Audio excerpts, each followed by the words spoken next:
Hello everyone, welcome back to my channel. तो जैसे कि आप सबको पता है, आज है day 11 to complete the Himachal Pradesh GK in 20 days का जो चैलेंज है उसका। तो जैसे कि मैंने आपको कल ही बता दिया है कि आज हमारा जो डिस्ट्रिक्ट रहेगा वो डिस्ट्रिक्ट कांगड़ा हम कवर करने वाले हैं। इसमें हम कंप्लीट ज्योग्राफी, हिस्ट्री, इसकी लोकेशन और यहाँ की इम्पोर्टेंट माउंटेन रेंजेस और इकोनॉमी सब कवर करेंगे।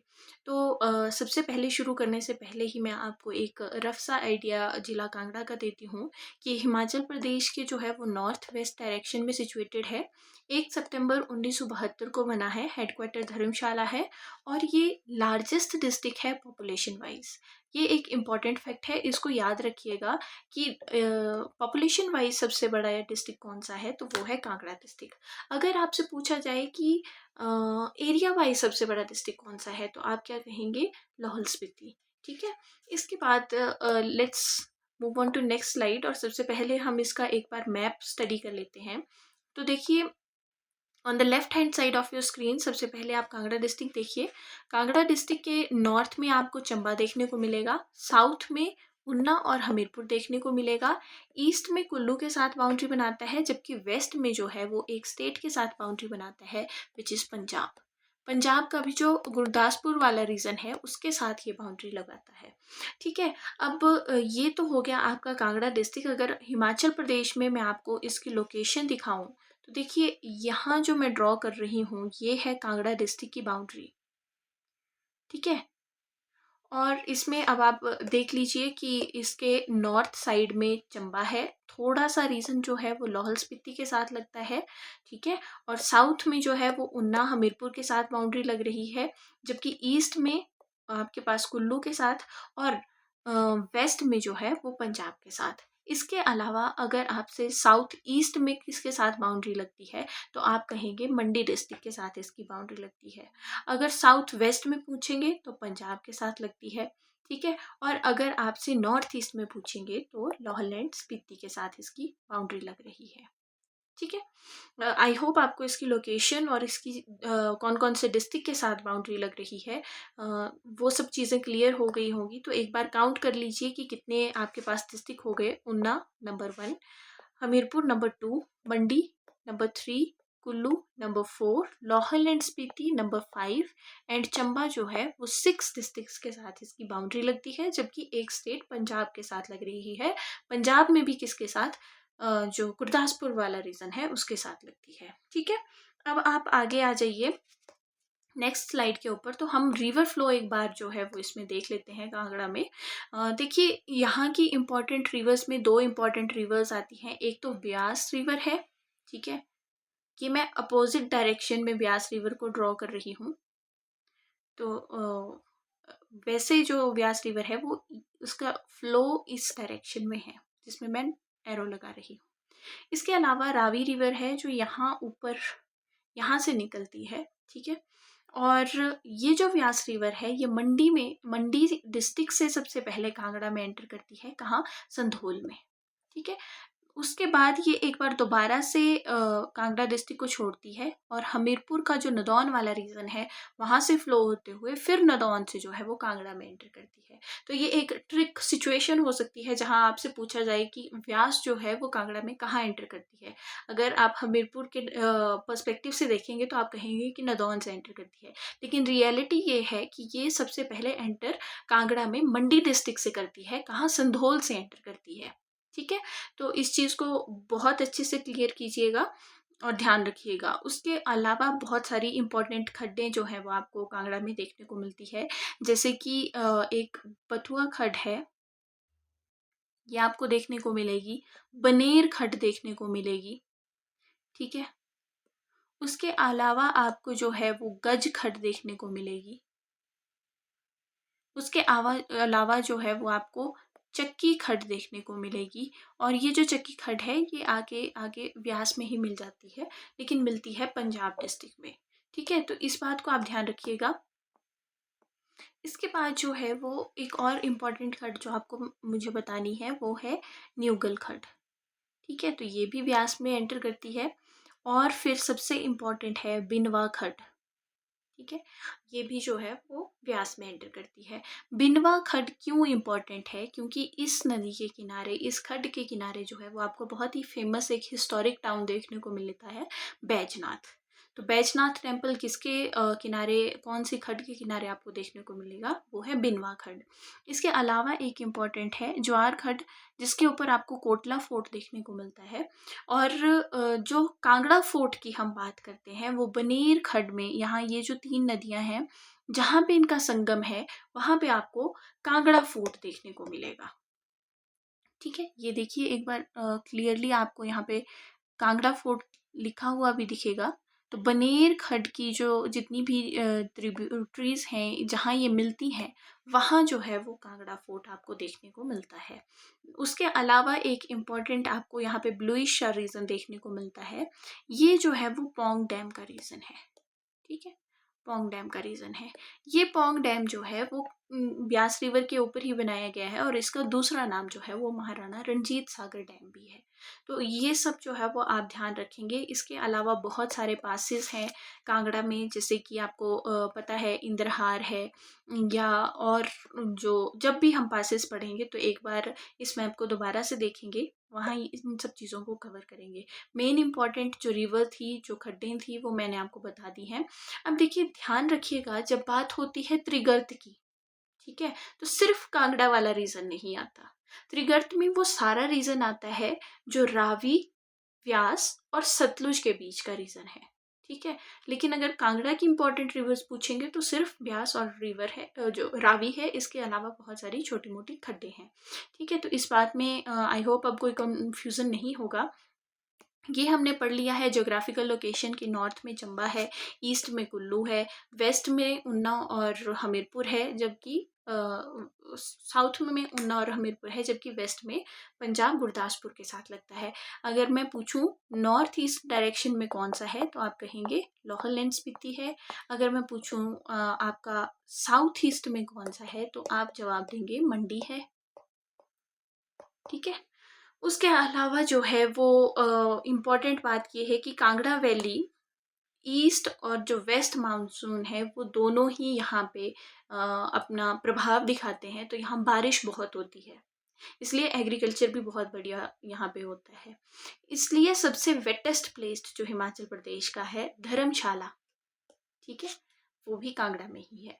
अगर आप चीज़ों को रिलेट करके पढ़ेंगे तो आपको रट्टा मारने की ज़रूरत नहीं पड़ेगी। ठीक है, उसके अलावा ये डिस्ट्रिक्ट जो है एरिया वाइज 4th नंबर पे है।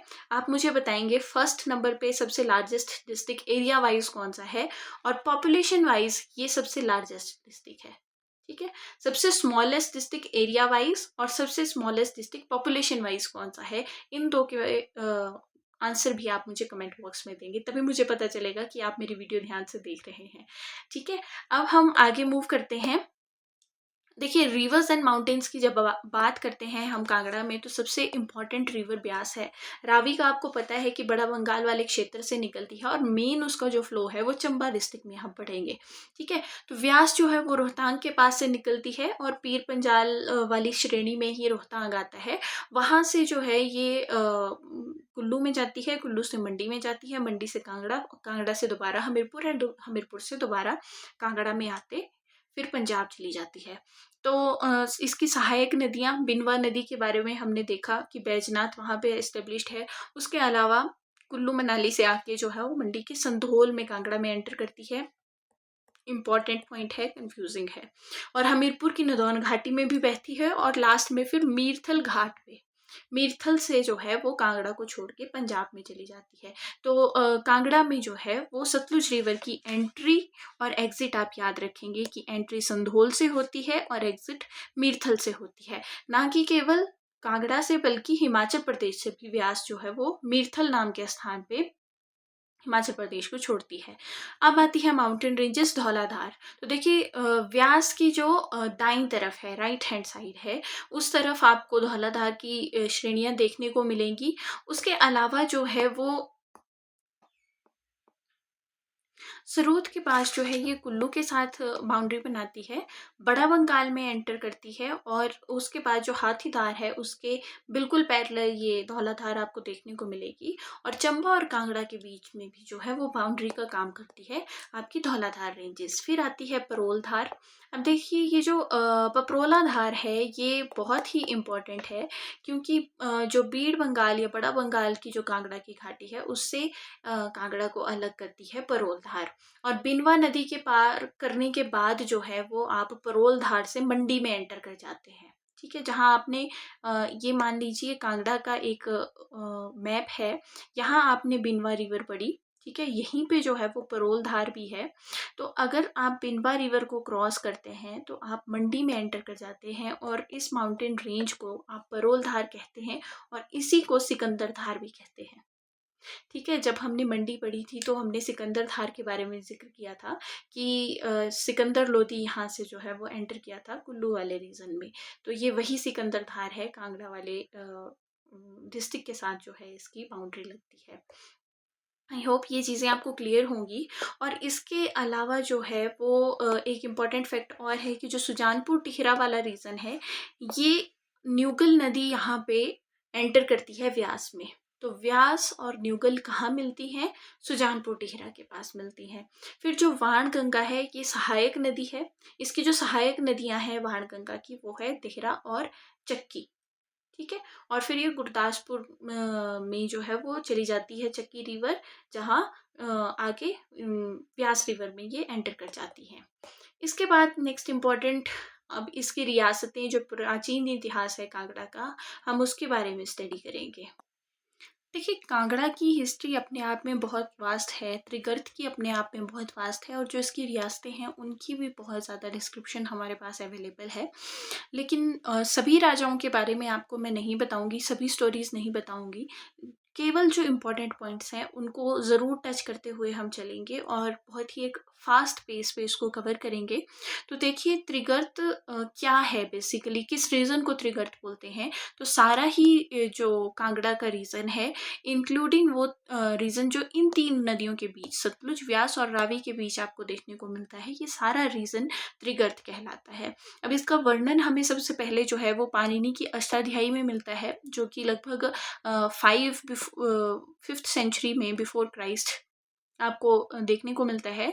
और इन्होंने क्या कहा कि पाणिनि की अष्टाध्यायी में त्रिगर्त के जो लोग हैं उनको अयुद्धजीवी संघ बताया, मतलब जो अपनी लाइवलीहुड युद्ध करके जीतने हैं। इसके अलावा कहा जाता है कि जो सुशर्मा चंद है वो त्रिगर्त के संस्थापक हैं। अब इसका कोई रिटन आपको प्रमाण नहीं मिलता, तो एक काइंड से मिथ भी है ये फैक्ट। उसके अलावा कहा जाता है कि जो सुशर्मा चंद्र है, ये महाभारत में पांडवों के विरुद्ध लड़ा था, कौरवों को इसने सपोर्ट किया था। और इसकी जो राजधानी थी त्रिगर्त की, इसने संभवतः नगरकोट, जो कांगड़ा का किला जहाँ आप देखने को मिलता है बनेर खट के आसपास, उस रीजन में जो है वो त्रिगर्त की राजधानी थी। और ये भी एक रिलेशन बताया जाता है कि जो सुशर्मा चंद्र था वो मुल्तान रीजन से इसके एंसेस्टर्स रिलेशन रखते थे। अगर आप हिस्टोरिक आर्कियोलॉजिकल फैक्ट्स की बात करें कि कहाँ कहाँ से आपको एविडेंसेस मिले हैं, तो बाणगंगा के तट पे जो राहिर गांव है वहाँ से 52 पत्थर की कुल्हाड़ियाँ, छोटी छोटी स्टोन एज के टाइम में जो इंस्ट्रूमेंट एक्सेस यूज़ होती थी पत्थर की, वो देखने को मिलती हैं। व्यास नदी के तट पे जो है वो नदौन में साक्ष्य मिले हैं। उसके अलावा 360 सिक्के जो हैं वो अडम्बरों के मिले हैं, जिनमें से 103 कांगड़ा में आपको मिले हैं। उन सिक्कों में कुछ कुषाणों के टाइम के हैं जो कनिहार में मिले हैं, और कुछ कुनिंदों के टाइम के हैं जो ज्वालामुखी में मिले हैं। ठीक है, अब जो त्रिगर्त वाला रीजन है इसको जालंधर के नाम से भी पुकारा जाता था पहले। एट प्रेजेंट जालंधर तो पंजाब में है, लेकिन पहले इस पूरे ही रीजन को जालंधर कहते थे। एक दानव था, ठीक है, सागर का पुत्र जो दानव था उसका नाम जलंधर था, उसके नाम के ऊपर जो है वो इस रीजन का नाम जालंधर पड़ा था। फिर जो जालंधर राक्षस था उसको मारने की स्टोरी कुछ ऐसे आती है कि भगवान शिव उसको मार देते हैं। तो उसकी एक पत्नी थी वृंदा, जालंधर की पत्नी थी वृंदा, उसके नाम पे नूरपुर के आसपास एक जगह है, उस जगह का नाम वृंदावन है। तो एक वृंदावन एट प्रेजेंट उत्तर प्रदेश में है, लेकिन एक जो है वो यहाँ पे भी है। उसके अलावा कश्मीर के जो राजा शंकर वर्मन थे, उन्होंने जो है वो त्रिगर्त को अपने अंडर कर लिया था। फिर आपसे ये भी पूछा जाता है कि क्या त्रिगर्त का वर्णन राजतरंगिणी में देखने को मिलता है? तो बिल्कुल में देखने को मिलता है। और राजतरंगिणी है क्या? कश्मीर के राजाओं की जो पूरी वंशावली है, ठीक है, एक तरह से उसकी डिस्क्रिप्शन जो है वो राजतरंगिणी में है। फिर आपके पास यहाँ पे जो इम्पोर्टेंट यूरोपियन कुछ ट्रैवलर रहे, तो उसमें थॉमस कोरियाट आते हैं 1615 में, थेवनॉट आते हैं 1666 में, फॉस्टर आते हैं 1783 में, और मूरक्राफ्ट 1832 में, विग्ने आपको पता है 1835 में यहाँ विजिट करते हैं। तो इनके बारे में डायरेक्ट क्वेश्चन आते हैं, किसने कब जो है वो कांगड़ा को विजिट किया था, त्रिगर्त को विजिट किया था, और अपने ट्रेवलॉग्स में इसके बारे में लिखा था। तो ये आपको बाय हार्ट याद होने चाहिए। इसके बाद एक बार हम एक टाइमलाइन देख लेते हैं कि कौन से राजा यहाँ। देखिए, महमूद गजनवी सबसे पहले 1001 में जो है वो भारत पे अटैक करता है। और आपको पता है कि गजनवी का एक ही काम था, उसका कोई ऐसा इरादा नहीं था कि उसने यहाँ पे एक्सपेंशन करनी है अपने राज्य की, लेकिन वो यहाँ से लूटपाट करता था। क्योंकि भारत को सोने की चिड़िया कहा जाता था, यहाँ बहुत मंदिर थे, तो उनको लूटता था और वापस चला जाता था। तो ऐसे उसने एन नंबर ऑफ टाइम्स यहाँ पे अटैक किए। और जो फोर्थ एक्सपेक्टेशन थी 1009 में महमूद गजनवी की, उस टाइम जो है इसने नगरकोट कांगड़ा के ऊपर अटैक किया, ठीक है। और उस टाइम जो है वो कांगड़ा का राजा था, राजा जगदीश चंद। तो इसने यहाँ पे काफ़ी लूटपाट की और वापस चला गया। तो उसके टाइम का कंटेम्प्रेरी एक राइटर, एक ट्रेवलर और था उतबी, उसने तारीख़ यामिनी में जो नगरकोट वाला रीजन था उसको भीमनगर के नाम से पुकारा। इसके बाद जो है वो बीच में और बहुत सारे राजा आते हैं, लेकिन इंपॉर्टेंट नेक्स्ट 1337 ईस्वी में हम देखते हैं महमूद तुगलक था, ठीक है। उसके टाइम पीरियड में यहाँ का शासक था पृथ्वीचंद, कांगड़ा किले का जो राजा था। तो इसने मोहम्मद तुगलक ने कांगड़ा किला को जीत लिया था, ठीक है। और इबन बतूता इस टाइम यहाँ पे ट्रेवल कर रहा था इंडिया में, तो उसने जो है वो पृथ्वीचंद और कांगड़ा के जो इस रीजन को उसको कराचल नाम दिया, ठीक है। फिर 1361 में अगर हम बात देखें तो फिरोज शाह तुगलक की आ जाती है। उस टाइम यहाँ पे राजा जो है वो राजा रूपचंद थे। तो इसने जो है वो दिल्ली से कांगड़ा के ऊपर अटैक करने के लिए अपनी सेना भेजी, और इस फोर्ट को जो है वो जीत भी लिया, ठीक है। और फिर फिरोज शाह तुगलक के टाइम पे ही जो है वो ज्वालामुखी मंदिर की जो 1300 किताबें थी उसको ये लूट के यहाँ से ले गया।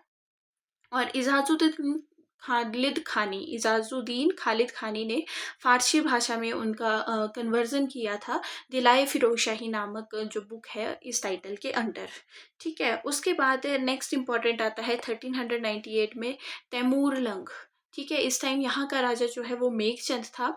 तैमूर लंग जो है वो मंगोलों का राजा था, इसने भारत के ऊपर अटैक किया, ठीक है। और जब ये वापस आ रहा था अटैक करने के बाद 1398 में, तो इसने जो है वो पठानकोट नूरपुर के ऊपर भी अटैक किया, ठीक है। लेकिन जो नगरकोट का किला था, कांगड़ा का किला था, वो बच गया था इसमें। फिर 1405 में हरिचंद वन आता है।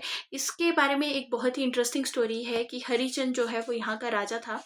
तो शिकार खेलने वो चला गया गुलेर वाली साइड को, ठीक है। तो हुआ क्या कि शिकार खेलते खेलते ये अपने जो बाकी टोली थी उससे अलग हो जाता है और एक कुएं में गिर जाता है, ठीक है। और इसका फिर काफ़ी दिनों तक लोगों ने इसको ढूंढा लेकिन मिला नहीं। और फिर 21 दिन बाद एक वहाँ से ट्रैवलर गुजर रहा था, उसको जो है वो हरिचंद मिला।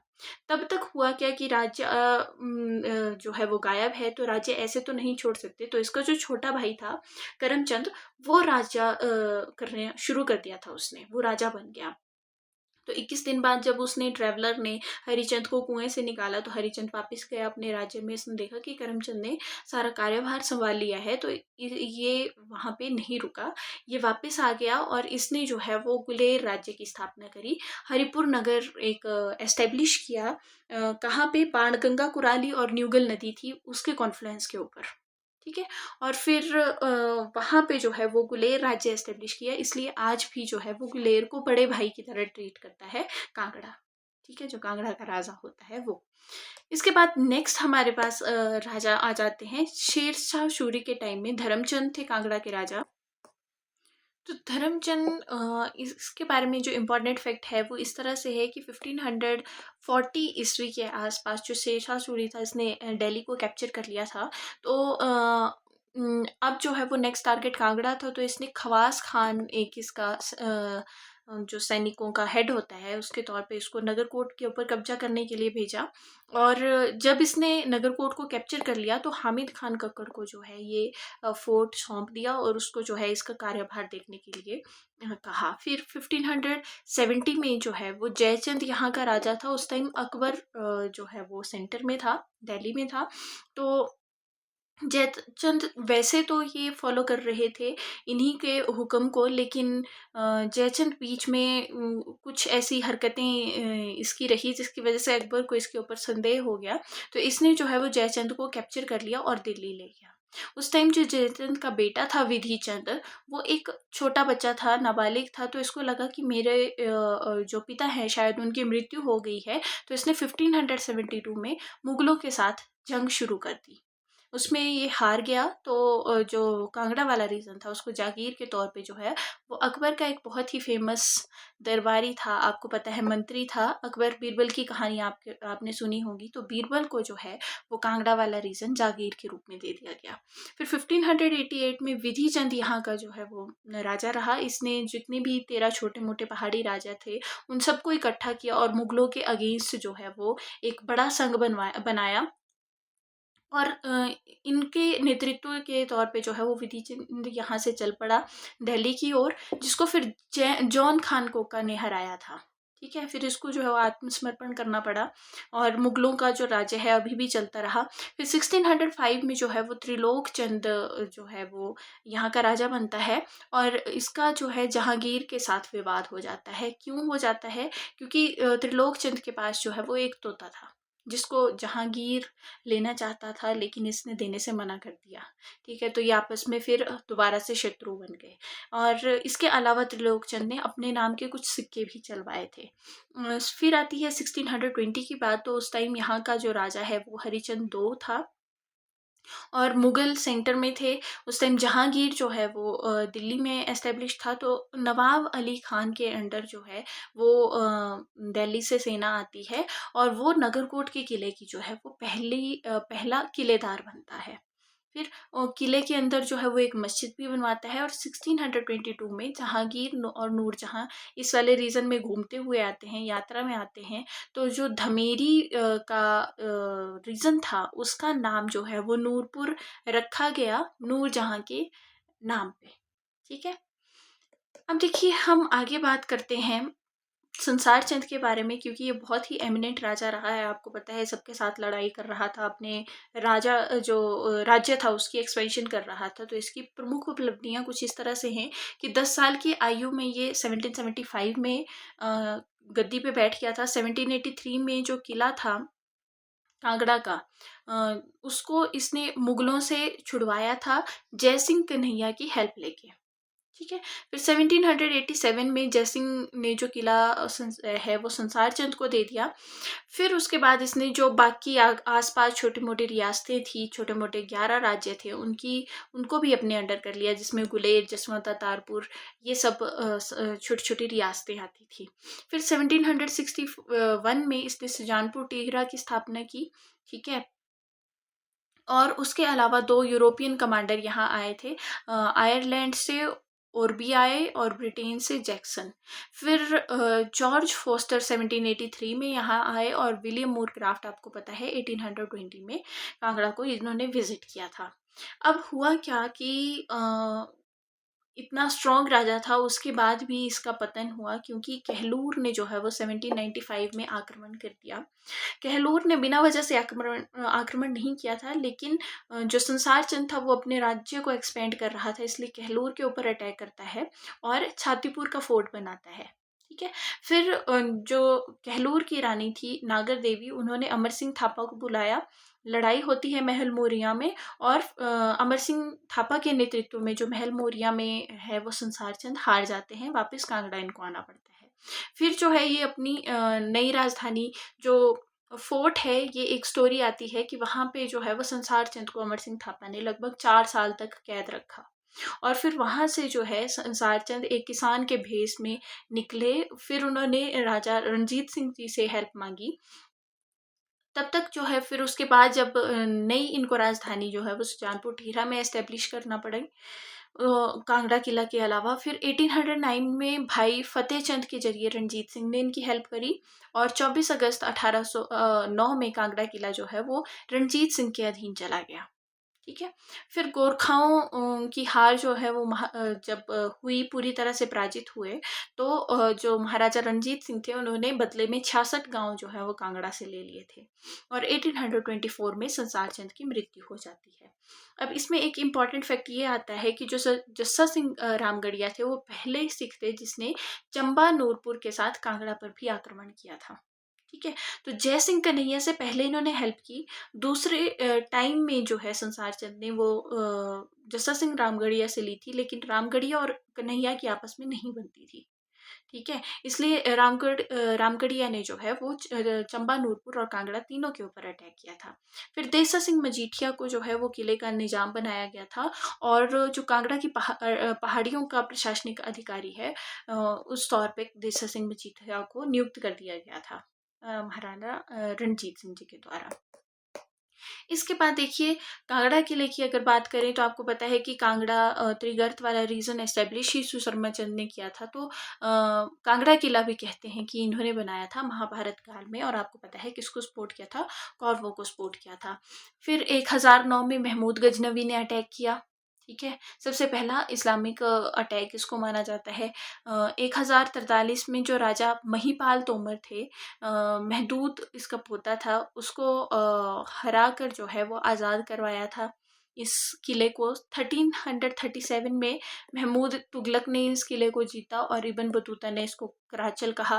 फिर 1620 में पहला मुस्लिम किलेदार जो है वो नवाब अली खान बना। इसने मस्जिद भी बनवाई थी कांगड़ा फोर्ट में, और 1783 तक जो है वो मुगलों के अधीन रहा। फिर 1783 में नूरजहां का पिता था, उसको इसकी जागीर दे दी गई थी।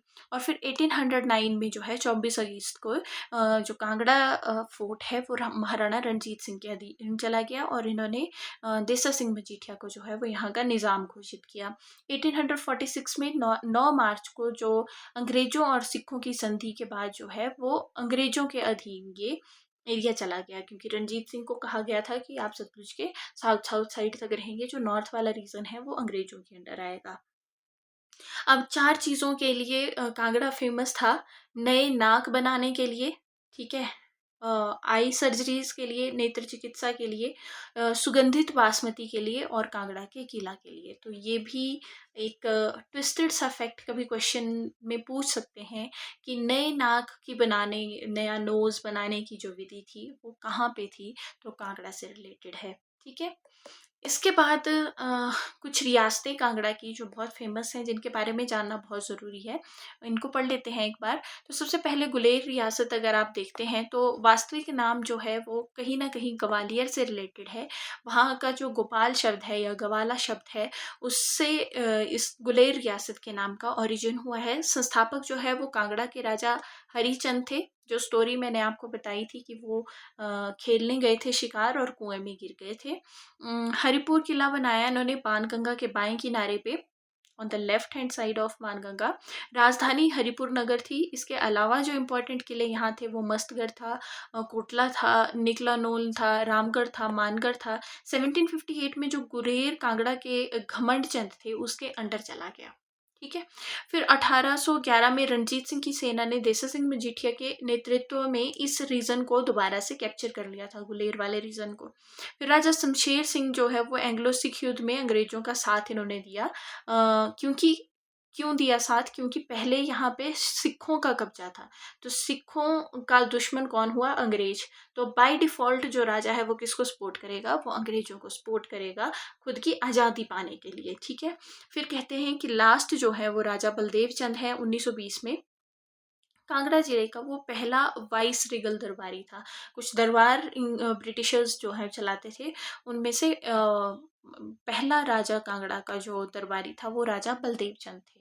तो ये इंपॉर्टेंट फैक्ट हैं गुलेर रियासत से रिलेटेड। कहानियाँ बहुत सारी हैं, मैं उन सबको नहीं बताऊंगी, लेकिन जो इंपॉर्टेंट फैक्ट हैं वो ये हैं। उसके अलावा आती है आपके पास जसवां रियासत। 1170 में कहते हैं कटोच परिवार के जो लोग थे उन्होंने इसकी स्थापना की थी। और राजा कौन था? राजा पूर्वचंद या कहीं इसको प्रवचंद भी कहते हैं, उन्होंने इसकी एस्टेब्लिशमेंट की थी। जसवां की जो राजधानी थी वो राजपुरा थी, ठीक है, या राजपुर थी। कटोच से बदलकर जो है वो जसवाल इन्होंने अपना सरनेम कर लिया था। ये कांगड़ा राज्य से अलग होने वाली पहली रियासत थी। और स्वान जो रिवर है उससे ये संचित थी। तो जब हमने उन्ना पढ़ा था तो हमने एक जसवां रियासत भी पढ़ी थी। तो जसवां रियासत कांगड़ा से अलग होके बनी थी, ठीक है। ये उपजाऊ क्षेत्र है उन्ना वाले रीजन का। 1809 में जो है जो कांगड़ा का किला था उसको जीतने के बाद 1815 में रंजीत सिंह ने जसवां पे के ऊपर भी कब्जा कर लिया था। तो गुलेर और जसवां वाला जो दोनों ही रीजन है उसको रंजीत सिंह ने कैप्चर किया। फिर राजा उमेद चंद जो है वो राजा रंजीत सिंह को जो है वो कर देते थे, लेकिन इतना ज़्यादा फाइन था तो वो कैपेबल नहीं थे उसको पूरा करने में, इसलिए उन्होंने अपना राज्य छोड़ दिया। और 12,000 में जो है वो इस राज्य को, जो जसवां वाली रियासत थी, उसको जागीर के तौर पे इनके द्वारा ले लिया गया। फिर लास्ट में राजा उमेद सिंह जो है वो 1848 में अंग्रेजों के विरुद्ध लड़ते हैं, लेकिन इनको जो है वो सजा दी जाती है और अल्मोड़ा में इनकी मृत्यु हो जाती है। फिर नेक्स्ट रियासतें आ जाती हैं आपके पास सिब्बा, दातारपुर और नूरपुर। तो जो सिब्बा है वो गुलेर की रियासत है और जो दातारपुर है वो जसवां की है, ठीक है। तो गुलेर की शाखा 1450 में जो है गुलेर के छोटे भाई शिवराम चंद ने स्थापित किया था इसको। तो किसने स्थापित की थी? सिब्बा अपने ही नाम पे की होगी किसी ने, तो शिवराम ने। उत्तर ये व्यास के नॉर्थ साइड में है। 1986 से 1806 में संसार चंद के अधीन रही और उस टाइम यहाँ का राजा जो है वो गोविंद सिंह थे। 1808 में जो है गुलेर के राजा भूप सिंह ने जो है वो सिब्बा के ऊपर कब्जा कर लिया। 1848 में अंग्रेजों ने सिब्बा, दातारपुर, जसवां और गुलेर को जीत लिया था। फिर जो दातारपुर को है सिब्बा से जोड़ा जाता है और उसका नाम जो है वो डाडा सिब्बा रख दिया गया है और अंतिम राजा जो है वो श्याम सिंह है। तो पहला राजा किसी रियासत का और अंतिम राजा हमेशा ही इम्पोर्टेंट होते हैं। तो आप याद रखिएगा, शिव से शुरू होके श्याम पे खत्म हुआ, ठीक है। तो शिवराम ने एस्टेब्लिश किया और श्याम सिंह जो है वो लास्ट रहे, ठीक है। फिर आए दातारपुर रियासत। तो जसवां रियासत से ये टूट के बनी हुई थी दातारपुर, और सिब्बा की शाखा भी इसको माना जाता है। दातार चंद ने इसको एस्टेब्लिश किया था, अपने ही नाम पे एक रियासत बनाई, दातारपुर रियासत 1550 ईस्वी में। परिवार जो इसके मेन वंशज हैं वो गढ़वाल हैं, ठीक है, और इनका नाम डाडा भी है। उसके अलावा 1786 में आपको पता है कि संसार चंद ने सबको कैप्चर किया, तो दातारपुर कैसे रहेगा। 1809 में आपको पता है कि सिखों ने सबको कैप्चर किया, तो ये कैसे रहेगा। तो पूर्ण राजा की मान्यता इन्होंने नहीं दी दातारपुर को और एक रियासत छोटे जागीर की तरह ही रखा। 1818 में राजा जगत चंद जो है इन्होंने प्रति वर्ष 4,500 का कर जो है वो ये देना शुरू किया। और अंतिम राजा जो है वो ज्ञानचंद रहे, ठीक है। तो इसको आप याद रखेंगे कि पहला राजा दाता था और इतना उसने दान किया कि लास्ट में उसको ज्ञान हो गया, ठीक है। तो दातारपुर रियासत, दातार चंद और लास्ट में ज्ञानेंद्र चंद। फिर आ गया नूरपुर रियासत। पठानकोट क्षेत्र में जो है ये नूरपुर वाला रीजन आता है और रावी के जो है वो वेस्ट वाला रीजन, जो लखनपुर वाला रीजन है, उस सारे रीजन को ये कवर करता है, ठीक है। मुस्लिम यात्री अलबरूनी ने जो है वो इसको दामला कहा, दाहमला, ठीक है। राजधानी पठानकोट थी या प्रातिस्थान थी या पैथान थी, ठीक है। हिंदू नाम धमेरी जो है वो जहांगीर ने 1620 में नूरजहां के सम्मान में नूरपुर कर दिया इसको, ठीक है।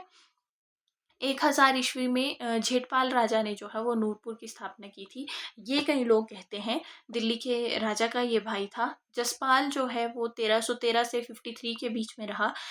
खिलजी और तुगलक का समकालीन था ये। और 1846 में जो है वो ईस्ट इंडिया कंपनी ने कांगड़ा घाटी पे जब कब्जा किया था तो नूरपुर को 5,000 रुपये में अपनी जागीर के तौर पे खरीद लिया था। उसके बाद जो है वो आती है बंगाल रियासत और कुटलहर रियासत। तो ये जो बंगाल रियासत है ये बड़ा बंगाल वाले क्षेत्र को कवर करती है। छोटा बंगाल, पपरोला, लंदोह और रजर वाला जो रीजन है उसको कवर करती है। इसकी राजधानी जो है वो बीड़ है, बीड़ बंगाल, या एट प्रेजेंट शायद बीड़ बिलिंग भी इसको कहते हैं। तो यही वो बंगाल वाला रियासत है। संस्थापक इसके चंद्रवंशी पंथ के ब्राह्मण थे और इनका जो गोत्र था वो था बंगालिया। अपने गोत्र के नाम के ऊपर रियासत बनाई, बंगाल रियासत।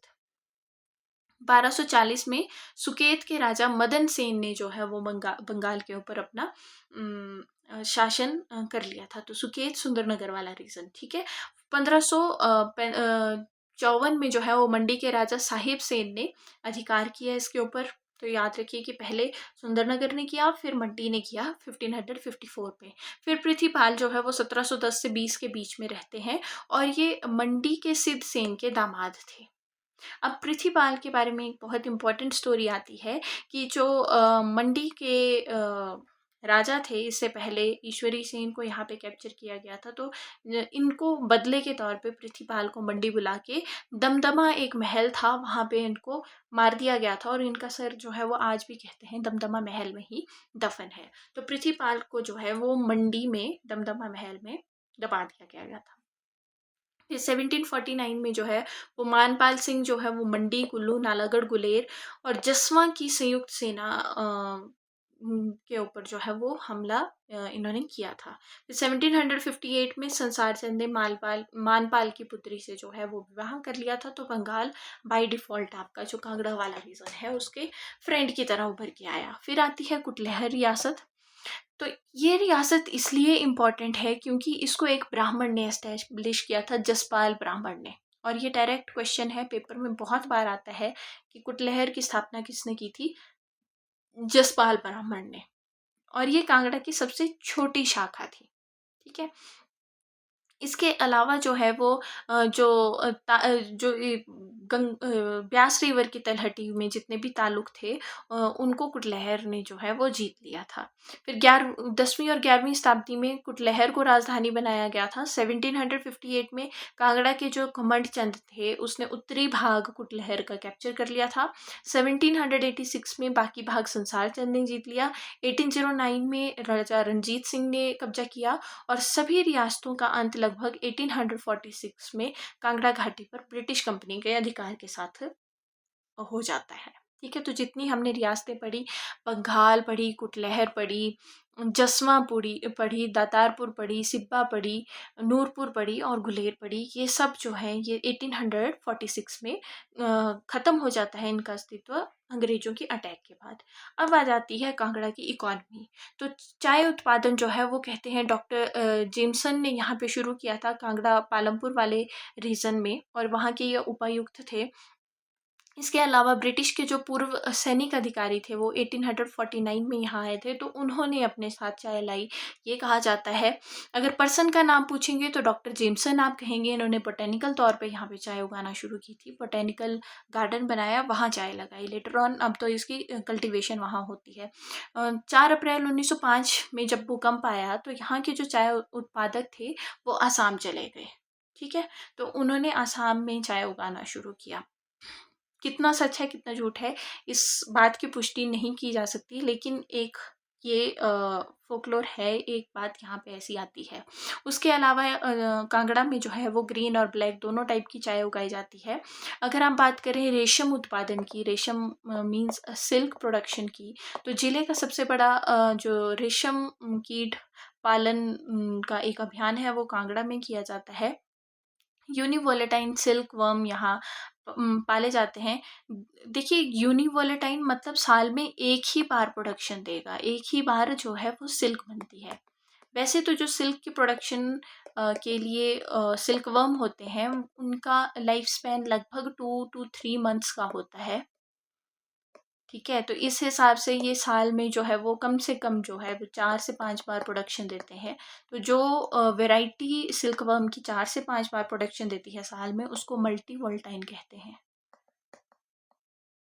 मल्टी वोलेटाइन, ठीक है। जो साल में सिर्फ 2 बार प्रोडक्शन देती है उसको बाई वोलेटाइन कहते हैं,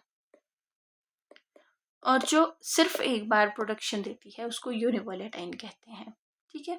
और कुछ ऐसी वेराइटीज़ भी हैं सिल्क वर्म की जो यहाँ पे फॉरेन से लाई गई हैं, वो नगरोटा में रखी गई हैं। उसके अलावा जो है मधुमक्खी पालन, आपको पता है हनी बी की जो रियरिंग है उसको एपीकल्चर कहते हैं। वो 1936 में नगरोटा में जो है वो उसका केंद्र स्थापित किया गया। उसके अलावा जो है वो पशुपालन और कृषि विश्वविद्यालय आपको पता है पालमपुर में है। इस पूरे डिस्ट्रिक्ट में ही भेड़ बकरियों की बहुत संख्या में जो है वो पालन किया जाता है। स्थानीय भेड़ जो है वो रेम्बुलेट और स्पेनिश मेरिनो के ब्रीड से क्रॉस ब्रीडिंग से बनाई गई है। 1973 में दुग्ध आपूर्ति योजना शुरू की गई, और मिल्क चिलिंग सेंटर जो है वो दरकोटा, कोल्टा और जलाड़ी में है। मुख्य केंद्र जो है वो दगवार में है। 1978 में पालमपुर में हिमाचल प्रदेश कृषि विश्वविद्यालय की स्थापना भी की गई थी। इसके बाद हम आगे चलते हैं, खनिज के बारे में पढ़ते हैं। तो खनिजों में लाइमस्टोन आपको धर्मकोट क्षेत्र में देखने को मिलता है। यहाँ पे सीमेंट उद्योग भी हैं। स्लेट जो है वो खनियार, खालरी, भागसू और योल कैंप के आसपास देखने को मिलते हैं, जो कि आपको पता है बिल्डिंग के लिए यूज़ किए जाते हैं। नेचुरल गैस ज्वालामुखी में देखने को मिलती है।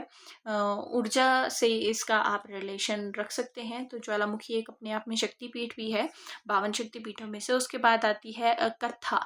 कत्था एक मेडिसिन है जो आपको खैर के प्लांट से मिलती है। ठीक है। उसका जो बाहर स्टेम के ऊपर छिलका होता है, वहाँ से आपको कत्था देखने को मिलता है।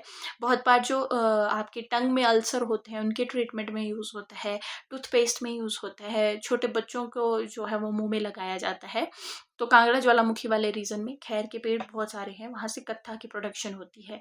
धूप बनाते हैं कांगड़ा ज्वालामुखी वाली बेल्ट में। और बहुत सारी यहाँ पे आपको जनजातियाँ देखने को मिलेंगी, जिनमें मेन जो है वो गद्दी और गुज्जर आएंगे। उसके अलावा घीर्थ भी जो है वो कांगड़ा और देहरा वाले रीजन में देखने को मिलते हैं। आपको ये जान के बहुत हैरानी होगी कि जो इंसेंस है, जो धूप है, वो कांगड़ा वाले रीजन में ज़्यादा इसलिए बनाया जाता है क्योंकि उसमें लार्ज अमाउंट में खैर के पेड़ जो हैं वो डलते हैं। इसलिए यहाँ पे धूप वाली इंडस्ट्रीज भी आपको देखने को मिलेंगी।